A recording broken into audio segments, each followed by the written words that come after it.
This episode of the Cult Popture podcast was brought to you by our Patreon. If you want to tell us which films we should watch, get up to 2 extra exclusive podcasts a month, give us something to talk about in the post-credits scene at the end of each episode, or join us for our monthly Movie Club Zoom call where we discuss a film together, then please consider joining the cult and donating at www.patreon.com/cultpopture.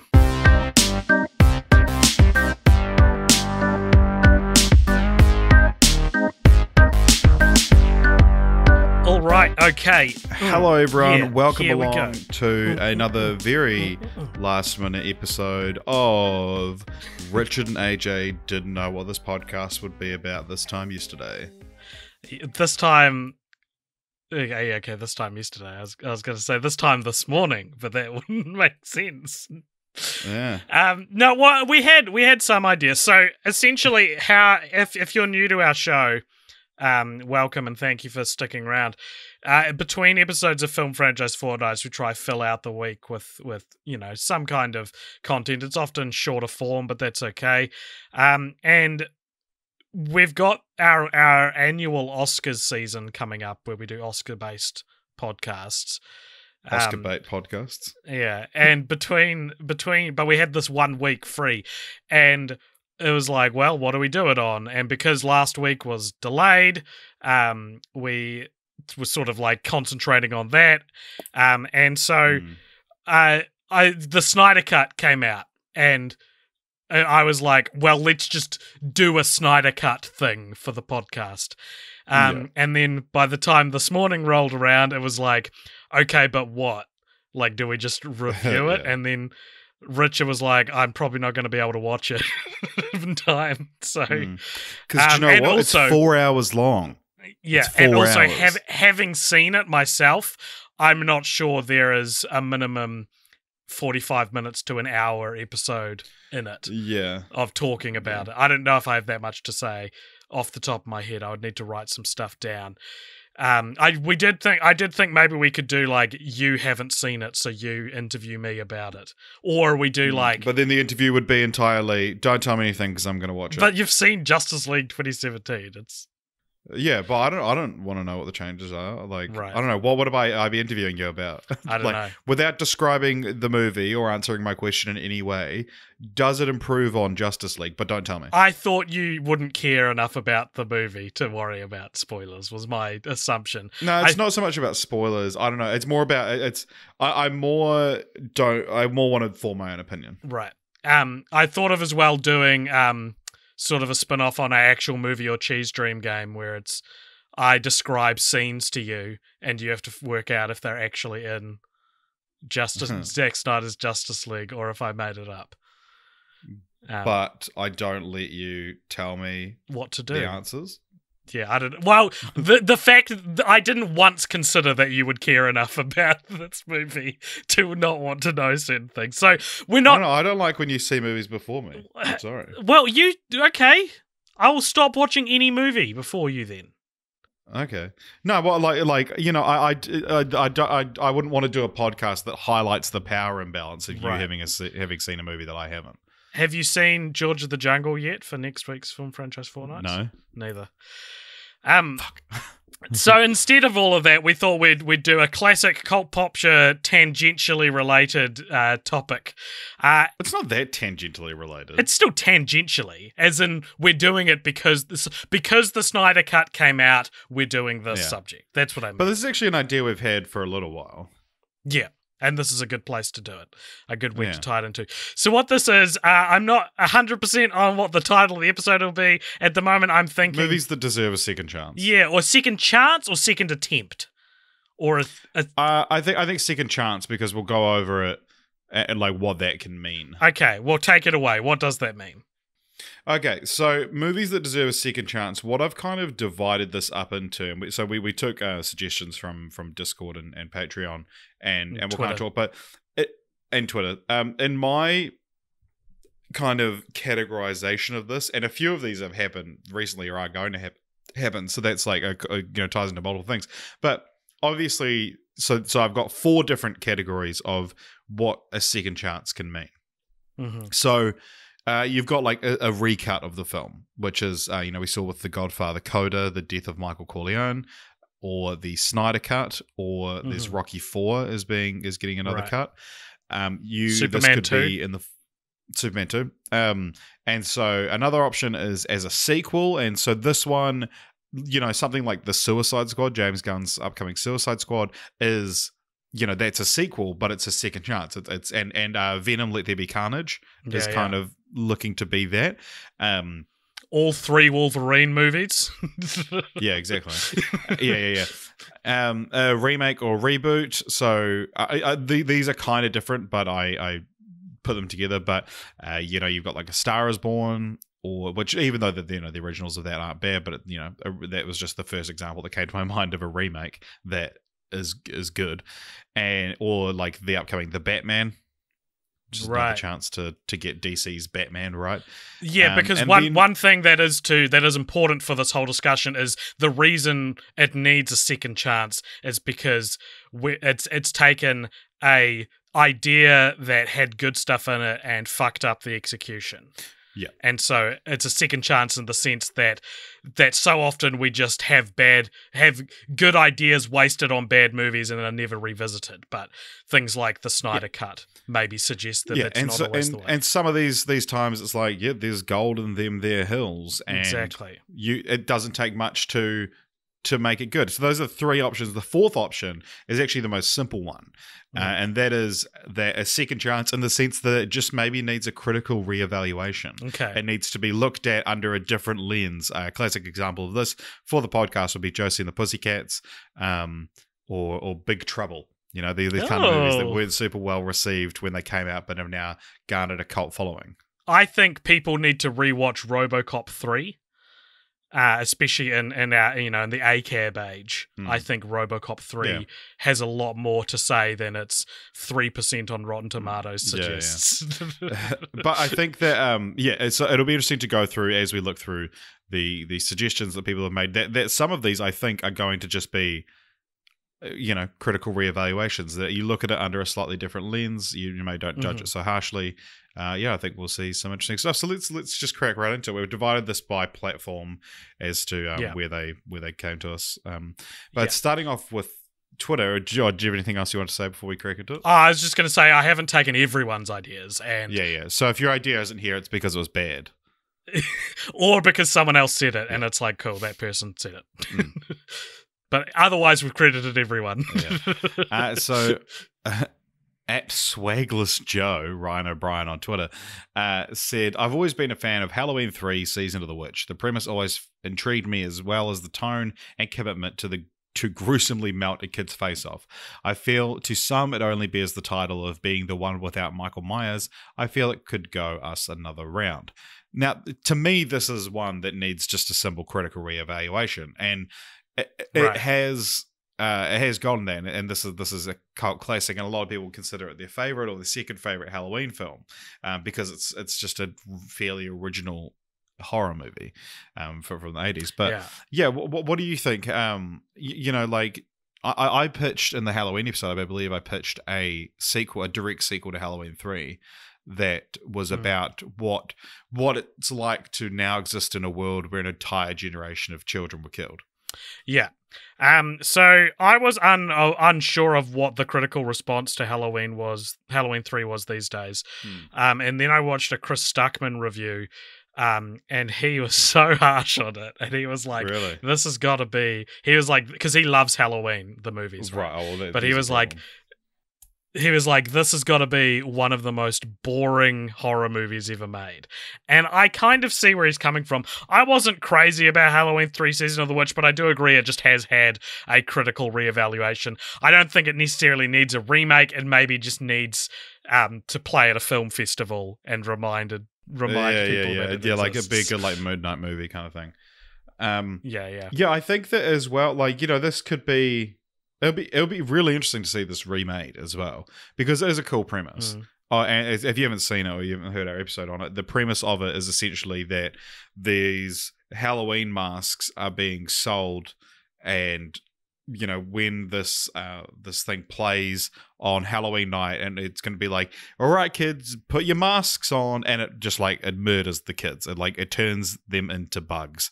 It's quite gruesome, like Ryan said, and it ends ambiguously as well, which is really cool. If anything, it deserves its critical reevaluation because there's almost an NSA wiretappy kind of thing going on with the masks.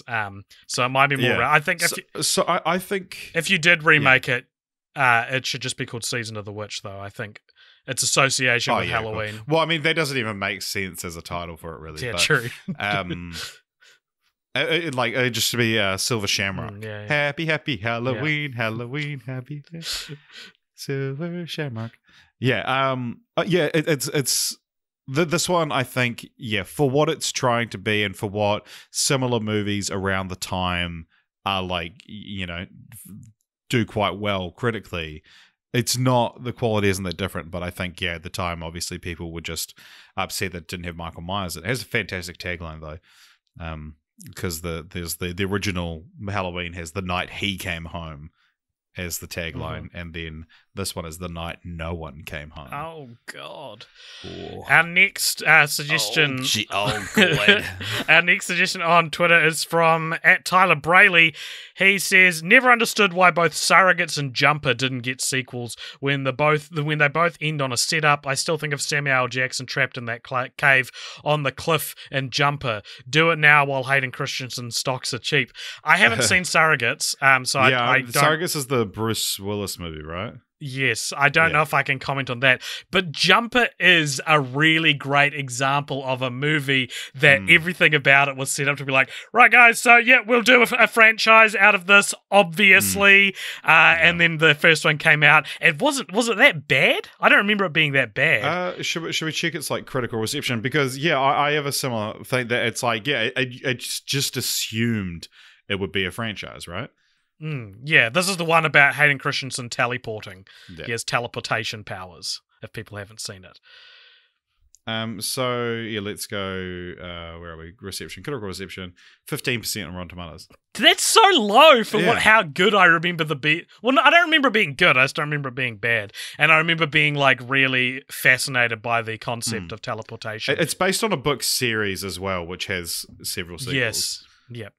Yeah, I'm going to say put it in the either remake it but based on the book series or give it a sequel. What's Samuel L. Jackson doing in that cave 15 years later? This one I think could do a good second chance sequel that's like one of those sequels where it's like a director's now aged into being able to direct that loved this film growing up. And sure, yeah. And like one of those kind of things where it's like, we're making another Jumper movie. This is going to be a good starting point for the franchise, but it's also a sequel. Like, maybe Hayden Christensen's going to show up and teach Timothée Chalamet the ropes. One of those kind of ones where like a Lego sequel. Next we got from @DSearle. David Searle on Twitter. He says, inspired by the Snyder Cut and not as good an idea, a Doctor Strangelove remake by Michael Bay. This isn't exactly the moot of what we asked for, but I thought that was a funny suggestion, and maybe we could expand that into another episode, like pairing up a director with a classic film and spitballing what that would look like. You can almost do it randomly, like a random generator for the movie and a random generator for the director. That could be a whole podcast. You could do a whole podcast series where at the end of each one you randomly generate a name in a movie, and then the next week the host comes to the co-host with it's a full screenplay, a pitch, a full screenplay, absolutely, and storyboards. Which you've never seen, you never shown because it's because well, it's you get 1,000 words for each picture. Okay, of course. Do you want to do the next one? I was waiting for you to. So Ben Johnson Films on Twitter said, Centre Row, our YouTube friend, says YouTube friend. Well, he is a YouTube friend. Makes it sound lame. We definitely need a director's cut of David Ayer's Suicide Squad. The film was taken from him and re-edited by a trailer editing company to give it more Guardians of the Galaxy-esque, to make it more Guardians of the Galaxy-esque, sorry. I desperately want to see what the original darker version of it was like. This is an interesting one. This is one that obviously with the Snyder Cut, this is kind of at the forefront of discussion at the moment because, there is some talk of a David Ayer cut of Suicide Squad. There's famously a few more scenes of the Joker that aren't in the film, so it's like that are in the trailers, so there's definitely more footage. It's not just like a simple re-editing. But I don't know how interested I am necessarily to see it, but it is that kind of thing that we've spoken about before, that the Snyder Cut is such a fascinating, what it says about the future of Hollywood is so fascinating, and this idea that we're like getting back to like auteur cinema, but 3 years later, Yeah. Here are my thoughts. One, I don't think the general public are as willing to return to Suicide Squad as they were to Justice League. Well, not, specifically this iteration of Suicide Squad. And that's also because like Zack Snyder has fanboys, but I don't think David Ayer does. Well, that's what I was about to say. I would foolishly say David Ayer is not a creative voice I'm particularly interested in seeing a uncompromised vision from, but I would have said the same thing about Zack Snyder. I think it's so funny that the army of Zack Snyder bros, that it's Zack Snyder, that's the director that has created this vitriol and this toxic army. For the most part, if you like Zack Snyder and you don't harangue me on Twitter for dunking on him, then I like Zack Snyder. No, I'm just not a big fan of his films. He seems like such a cool dude. Sorry. Yeah, no, totally. But so do you think this would improve on it necessarily? Well, David Ayer until the Snyder Cut was basically actually a thing, was like, no, the released version is my version. Is there a more interesting cut of Suicide Squad? Like, possible? Maybe. I don't think it exists. I think. Well, but like, a lot of the issues with Suicide Squad, like, because some of them it's like, what's these scenes that were taken out? How do they fit in? But a lot of Suicide Squad's just so, like, the energy of it at the start is just so all over the place, and like the cool kind of character title cards that come up and explain who each person is, I just it's this insane energy and that's all stuff that can be edited in post, and I wonder if that was not a David Ayer thing. Yeah, I think the fact is that Suicide Squad is literally a film that is getting one of these categories, which is a sequel that is acting as a it's one of the examples we have for the category. Yeah, it's a sequel that keeps the cast but ostensibly is starting again, which is a very specific move. So I mean, it essentially is getting the second chance, and I'm much more interested in a James Gunn Suicide Squad than a David Ayer Suicide Squad. Yeah, especially when it was, everyone says it was recut to make it more Guardians of the Galaxy, so it's like, we'll just get him then. Although, to be fair, when just give it to the guy. When they were like, how do we make our Justice League more like the Avengers? This is a better way to do that, though. Yeah. James Gunn's better than Joss Whedon.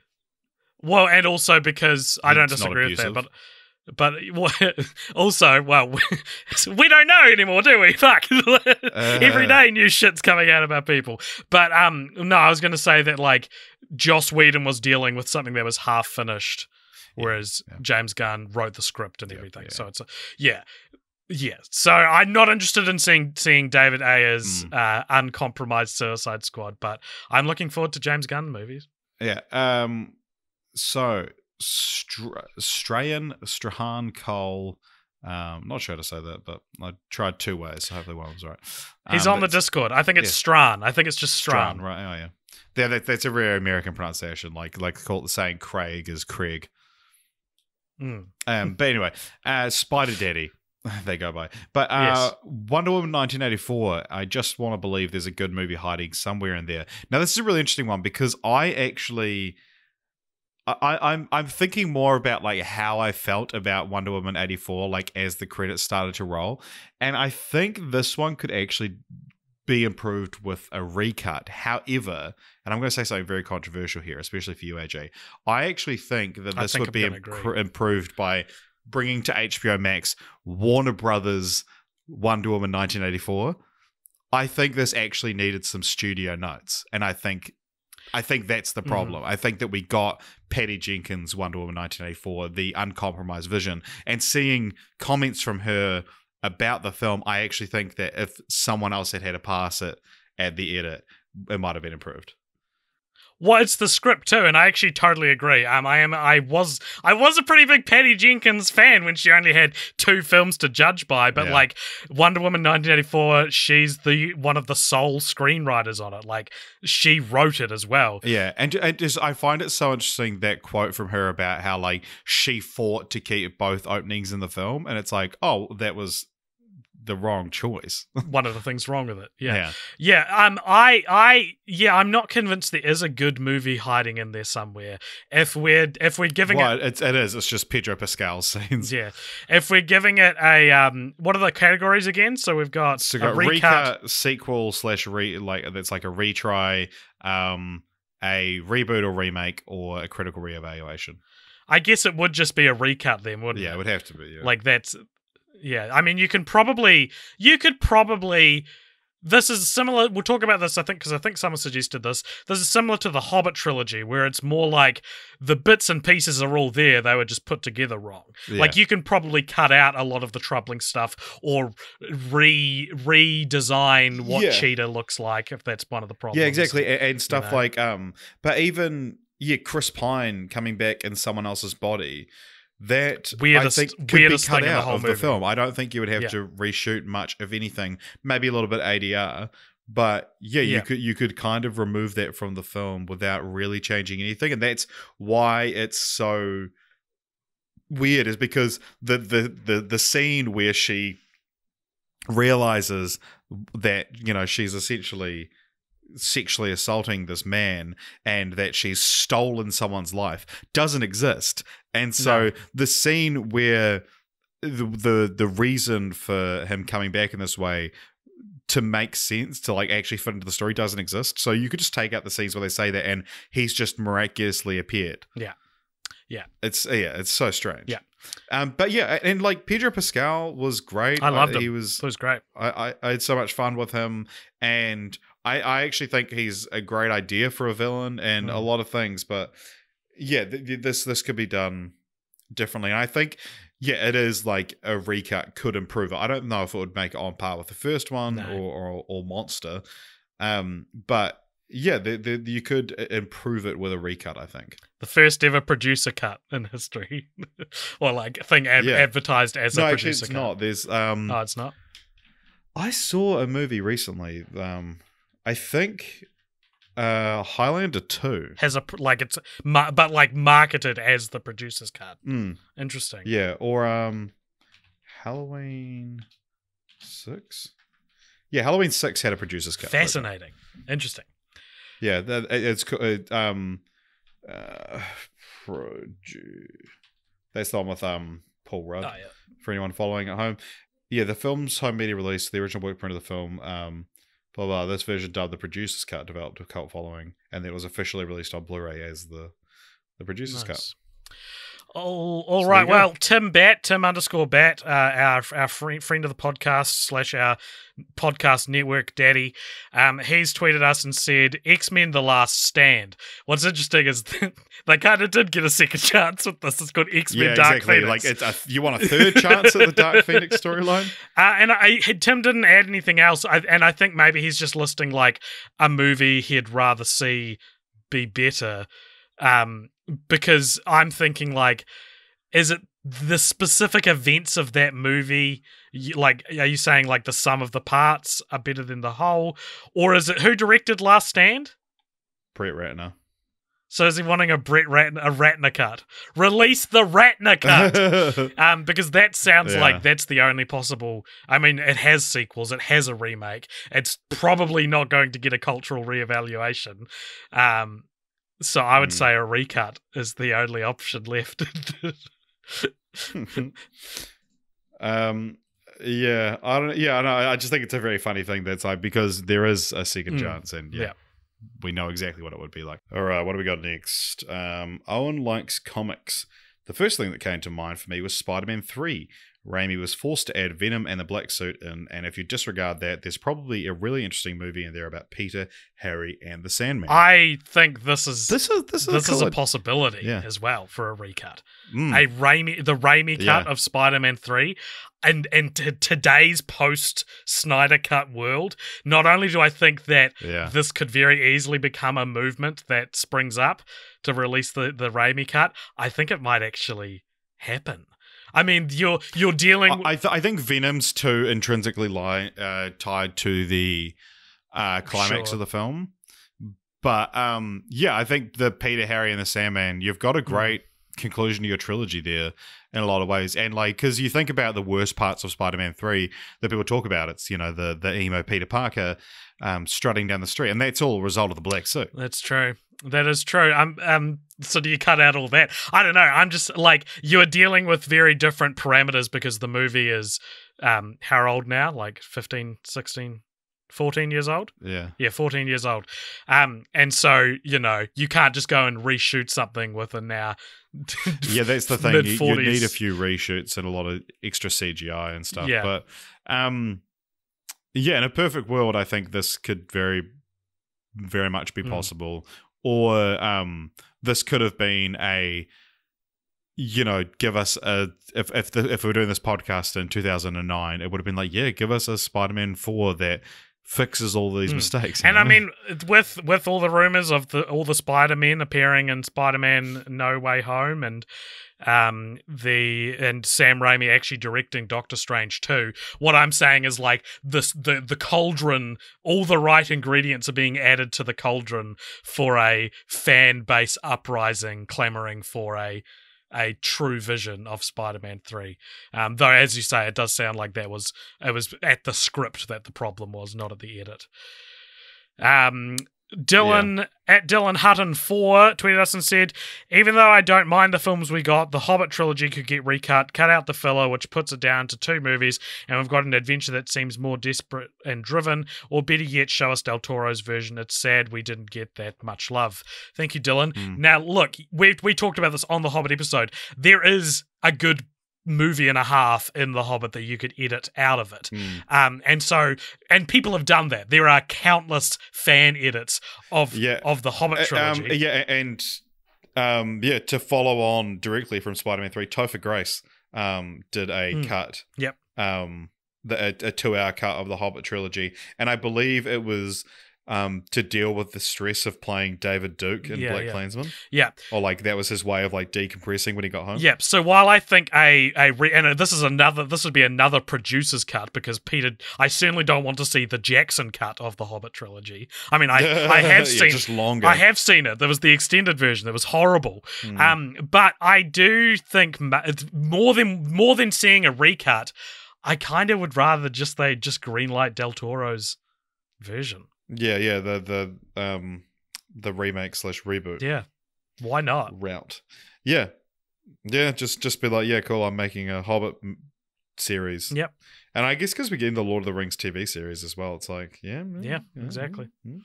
They should get Del Toro on as a director for a couple of episodes. They should do that. Tyrese Gibson's central ear at Diamio. Dio mio said, you might Dio mio. You might need a separate category for superhero movies. They're usually under some sort of studio pressure to include a character or plot line that'll weigh the film down just by nature. No studio ever looked at a legal thriller and said we need another lawyer in Act 3. That's a good point.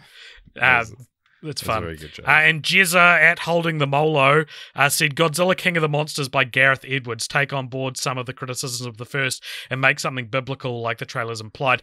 I don't think Gareth Edwards was like wanting to return to the series. Yeah, he didn't make the sequel. Yeah, for anyone listening, he didn't make the sequel. I think Jesus suggesting getting Gareth Edwards to do the second one. Yeah, this is an interesting one. Again, this could probably be King of the Monsters could probably be improved by a recut, because that's one of the biggest problems with the film, is that it's so bogged down with like the human storyline, and the human storyline just being so stupid. Yeah. And so yeah, just cut some of that shit out, and you've got a better film. All these franchise films feel impervious to the sequel or remake route, because it's like, well, that just happens anyway. So yeah, that will happen. I don't know if that counts. Upbeat at upbeat_me says, Alien vs Predator. I always thought the trend of secret sequels to previous movies like Glass to Unbreakable would work like this. Have a movie that's like Predators and an original film, and at the end xenomorphs for a third act ending. That's a cool idea. Yeah, that actually reminds me, I said to you earlier that I thought of one on the plane this morning that I was going to talk about, and it was Glass. Oh, right. Yeah, Glass was shit, eh? Do you reckon a recut? What do you reckon? Yeah, I do. Like, it's one that I hope that there's enough unused footage to be good, because some of it's quite good. Yeah, but the thing is why the Snyder cut was able to happen, and why that's kind of the perfect example, is because it was a director's vision. It's completely in the edit. By the time it was out of Snyder's hands, the story had been locked. Whereas Shyamalan is a very, his vision is felt in every film that he makes. So, again, we wouldn't be looking at a Shyamalan cut of Glass. We'd be looking at... especially because he like self-funds and stuff. Yeah, as well, so yeah. it's not like he gets... Because he pays to have final cut on his movies. But yeah, like just the ending of that movie is so dumb. Yeah. Oh, the whole thing. And how they like literally set up, like there's a giant building where you need to get to, and it's like, cool, third act set piece, and then they don't even leave the parking lot. Yeah.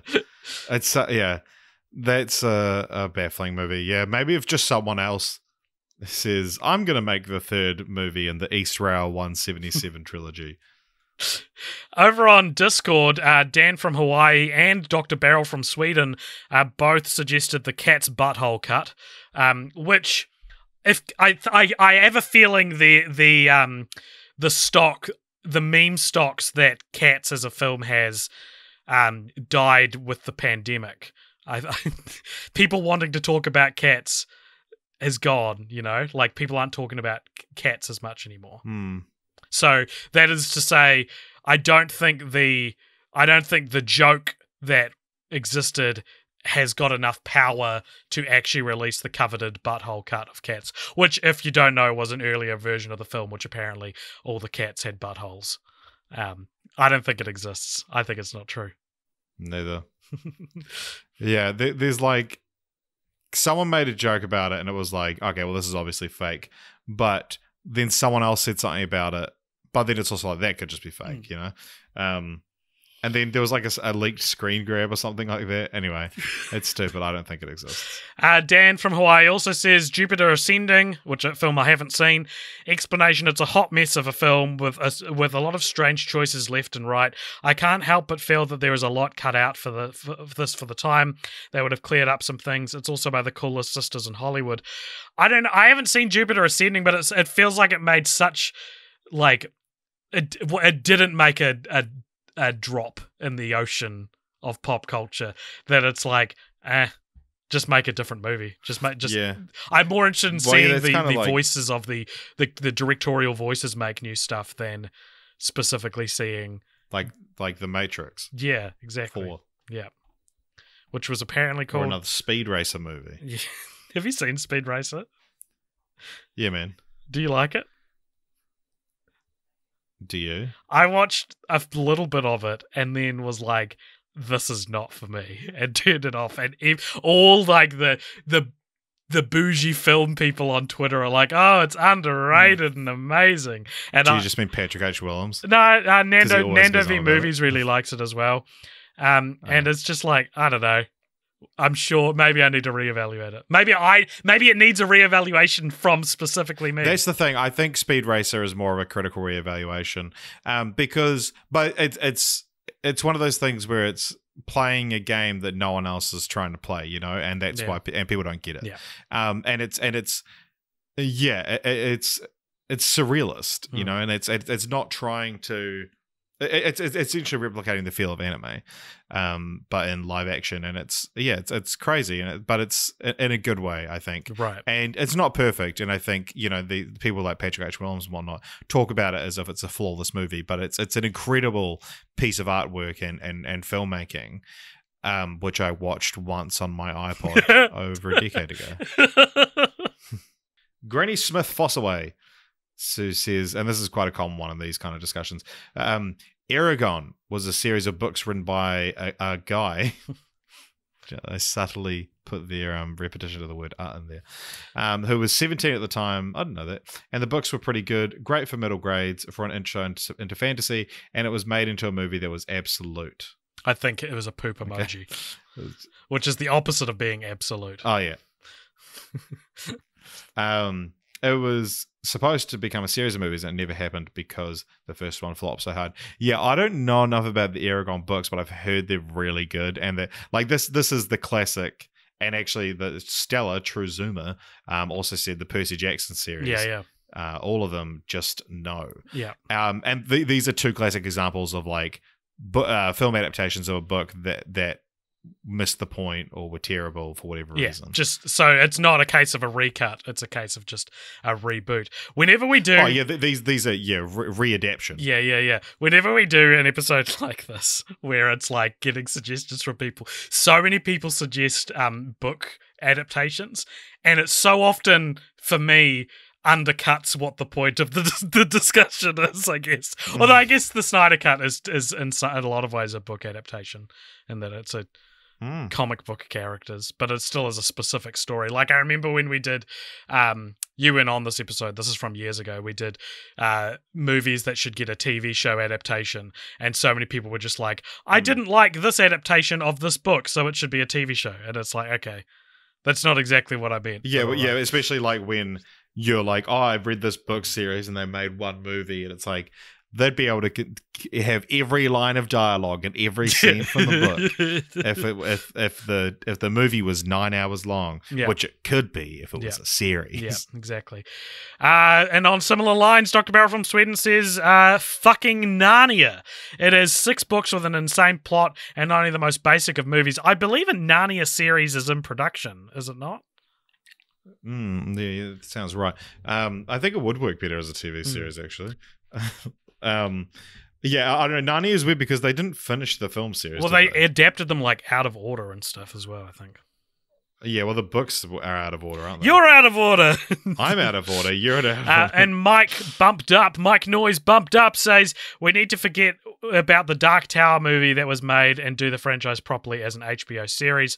I think that's probably going to happen, yeah. But below this is what I think is easily the most interesting submission we had from fans, which is from Tom Katsumi, who says, Dick, 1999, insert Valley Girls into key roles in other famous moments in history. So Dick is a movie about Richard Nixon, but it's told from the perspective of 2 like protesting Valley Girls. I think Kirsten Dunst is in it.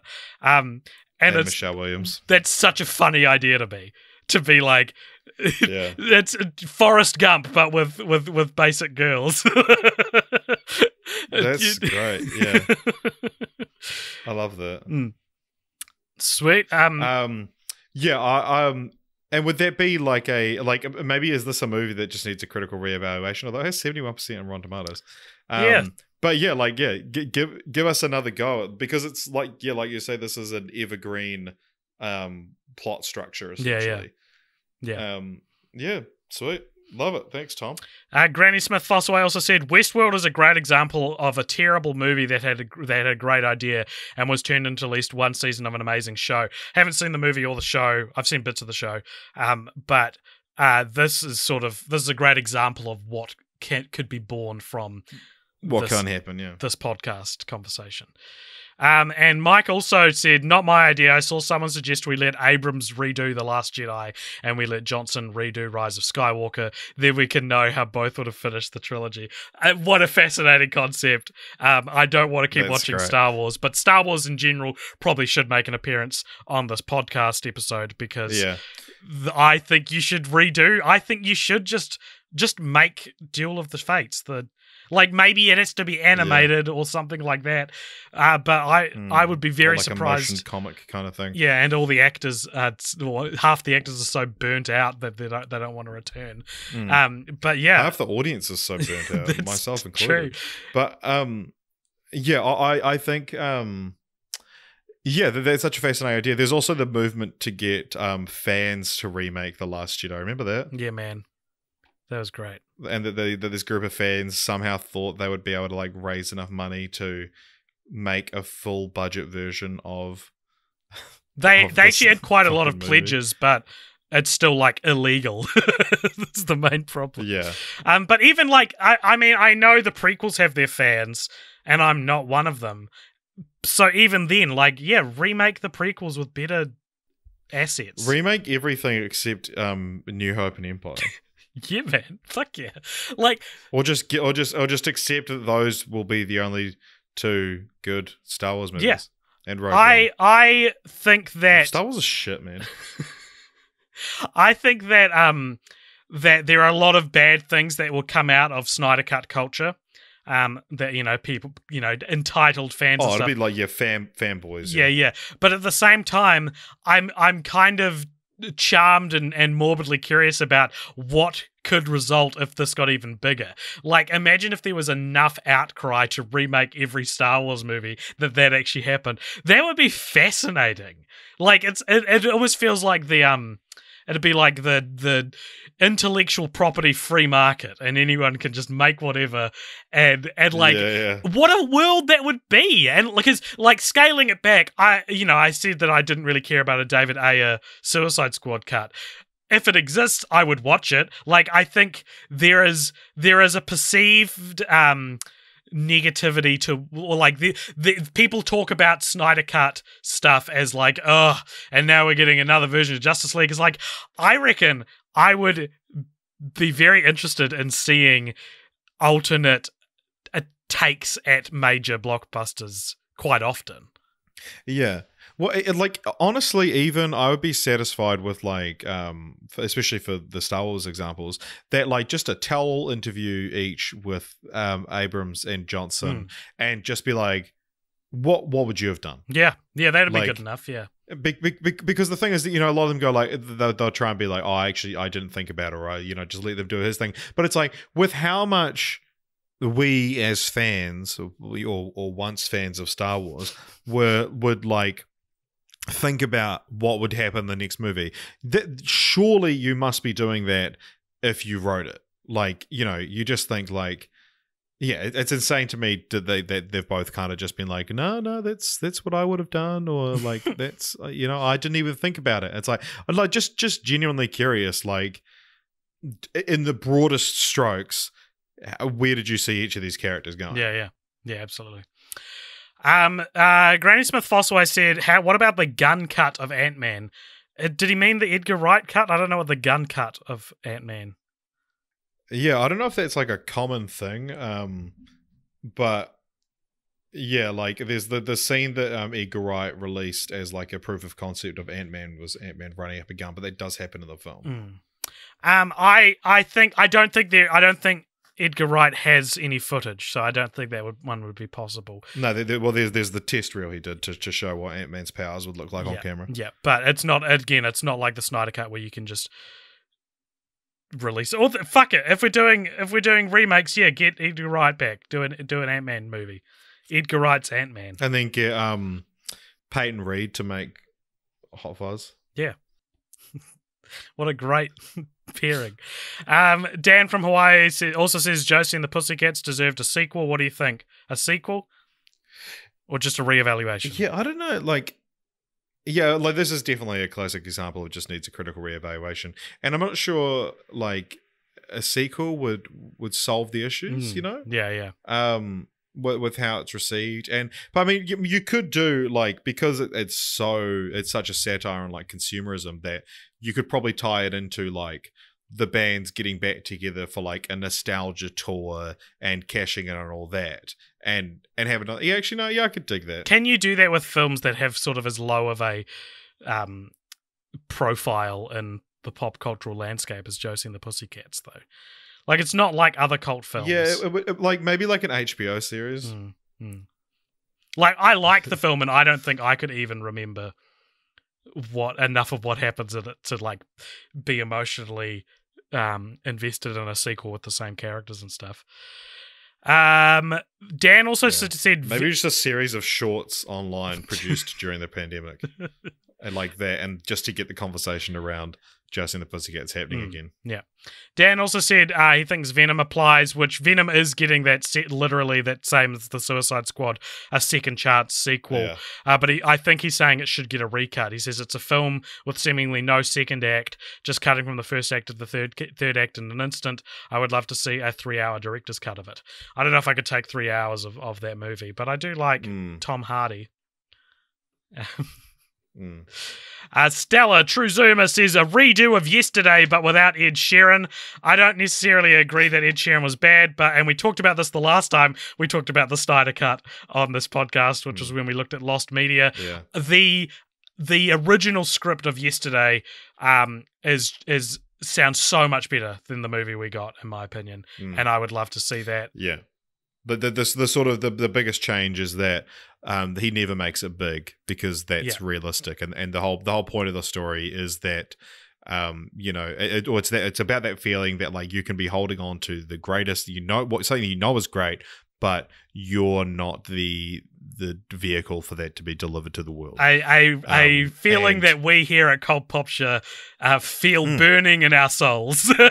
Yeah, and the writer who sold his first script at age 60 knew this all too well, but Richard Curtis, who made it big straight out of film school, just goes, no, if you're good enough, you'll get big. That's what happened to me. It's such a fascinating, oh my God, out of touch. It's such a fascinating story. It's such a fascinating story. Yeah. The behind the scenes stuff, which we've been into. And then he talks about the fact that everyone says, because essentially all that ended up being left over was the premise from his cut, from his script, and everyone says, yeah, the movie wasn't great, but I loved the premise. Yeah, exactly. And it's like, well, that's what I fucking came up with. So yeah, like make his original script. Just change the title. And this is just another change one. the title. Yeah. Call it Get Back. Yeah, it doesn't matter. Yeah, but yeah, this is another one that it's like, this is such a great premise that we've now wasted, and we're not going to get a movie. We're not going to. Another one that I would say is like that for me is Sausage Party. Right. That's such a great premise for a film that wasn't. It's fine, but it's not. It's not living up to its full potential, and now we're never going to get the movie that does. Yeah, because the whole thing about Sausage Party is, you know, it's animated like a Pixar movie, but it's like, why have they never made a Pixar movie about food? Because it'd be horrifying. And then you start the movie, and it's like a sausage being like, God, I want to fuck that bun so hard and cum all over her fat tits. And it's like, why are they cursing already? Like, the movie should have treated it. They should be corrupted. It should be corrupted by finding out the truth. That they get eaten when they get taken home. And so, I was disappointed by that. And it was very much like, you know, Rick and Morty's been out for a few years, but now every adult animated show is literally just like, no, they swear. And it's like, yeah, okay, but how's that funny? It's like, because they're animated. And it's like, those don't go together. Yeah. It's okay. That's all you've done for comedy. Stella also suggested the original Emperor's New Groove movie, which I only just found out about recently. It was called Kingdom of the Sun. Do you know about this? Kingdom of the Sun. It was like a more traditional Renaissance Disney kind of musical. And Sting was doing the music, and there's a documentary about it. Would love to see about the making of it. Dr. Barrel from Sweden suggests what I think is a great idea as well. Another great idea from Dr. Barrel is the Haunted Mansion movie, the Eddie Murphy Haunted Mansion movie. This was like the first... I haven't seen the movie, but I've been on the ride, and I was too scared, and I shut my eyes the whole time. Well, this was the first big theme park ride adaptation after Pirates of the Caribbean, I think. You know, and then the third one was Jungle Cruise. And I'm all about no, there was the beer one, actually. Oh, the Country Bears. country Bears, yeah. Let's cultural reevaluation for the Country Bears. But I think Haunted Mansion has a lot of I feel like you could do a lot of great things with Haunted Mansion. you know. Mm. Well, it's that fun, like that movie, the House with the Clock on its Walls. That kind of kids horror that they don't really make anymore. Monster House. And how good is Monster House? I didn't see it, but yeah, like that kind of thing where it's like, or more kind of classic examples like The Witches. These movies that it's like, they're actually genuinely meant to be scary, but they're also for kids. Yeah. We should see more of those. And our last one here is from Josh Monson, who suggests Age of Ultron, which, as you know, in the doghouse and out of the spotlight as Joss Whedon is now, this is maybe the next closest example, ironically, to the Snyder Cut, is the Whedon cut of Age of Ultron. Is like that's the same situation as the Snyder Cut. It was tampered with. It was a compromised version of his vision, and it suffered critically for it. I don't know if the footage exists. Does the footage exist? Not that we're aware of. No, it's more of like he didn't want to do. But then also like he didn't want to put Thanos in and stuff like that because he thought Thanos was boring. Yeah. Well. Yeah, I don't know. It's not a very good movie. And that is all our suggestions. I think wrapping up a tight little episode. I think this has been fun, and some ideas for future episodes in there as well, especially with the Michael Bay's Doctor Strangelove. I want to explore that in a later episode. But yeah, Richard, any final thoughts? What do you what are you anticipating the Snyder Cut will be like? As a man who hasn't seen the movie, yeah. like actually. I don't know. I'm actually just really nervous about 4 hours that. It's 350 if that makes it any better. It's technically. I swear, I might chuck it on now. All right, everybody. Thanks so much. How did you find the length of it? I was I was like mentally prepared for it. Like I'm going to sit down with my friend Josh, who just left the Age of Ultron comment, and we're going to watch a 4-hour movie together. So I was like, we got snacks and everything. Oh yeah, but in terms of like, were you like, fuck, this feels like 4 hours, or did it? We were an hour in, and I had the classic, are we only an hour in feeling. Right. But it sped up after that, I thought. Yeah. Also, and this isn't a spoiler, but like a big thing about it as well is like the reason it's 4 hours long is not because there's like extra scenes in it. It's because it's a film free of the constraints of needing to make a specific duration, and so scenes which can take 10 seconds instead take 2 minutes. That's why it's so long. Right. Right. But anyway, thank you very much for listening, everybody. Richard, give us the call to action. Where do people find us? TikTok at AJ from Cult Popture on TikTok, or at Cult Popture, which is an account that's was very quickly kind of put on the back burner as my personal account has started blowing up. So follow me on TikTok. Yeah, you'll be in good company. Thomas Lennon. Don't say that. We might have him on an episode. I'll message him. I'll ask him about. Yeah, I mean, well, like, he's gonna be like, oh, I'm not going on because they mentioned me. He started following me on TikTok, which is why Richard mentioned it. We're on TikTok. We're on all the podcast places. Yeah, YouTube, Instagram, Twitter, Facebook. Find us all these places, or you can email us at cultpopturemedia@gmail.com. You can join our Patreon at patreon.com/cultpopture, or our Discord, which there'll be a link to in the show notes below. And stay tuned for our post-credit scene. I will. Au revoir. All right, let's Snyder cut recording.